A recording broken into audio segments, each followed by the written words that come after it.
біз сізден алған күні менде ұлымда температура көтеріліп түсіп солай жүрген, қол салқындап ше. И мен 9-ның кезінде бердім ұлға. И содан кейін температурасы өз-өзіме түсті. Сосын түнде жақсы болып жатады. Ертесіне тоже бердім. Температура вообще көтерілген жоқ. Содан кейін келесі күні тағы бердім. Жақсы болды. 2 күн ішінде температура көтерілмеді. 4,5 күннің ішінде мысалға кәдімгідей не болды. 2 күн температурасы түсті. Сразу ешқандай температура болған жоқ. Мысалы біз температурамен жөтелмен қиналып жүргенбіз. И сосын 2 күн температурасы түсті. 2 күннен кейін несі жөтелі азайды. Қазір шүкір жөтелі де жоқ, температура да көтерілген жоқ ше. Кәдімгідей ойнап жүр.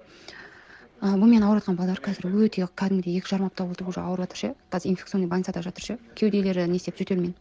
Бізге шүкір содан кейін жақсы болып кетті. Әдіскер бізге қатты не берген, назначение берген. Бізге врач инфекционный больницаға жатасыңдар деген. Біз бас тартқан тұғымыз. Жатпаймыз деп. Бірақ балада қатты не болған тұғын. Температурасы түспей ше. Антибиотикпен не істейміз деген. Сол витаминді беріп уже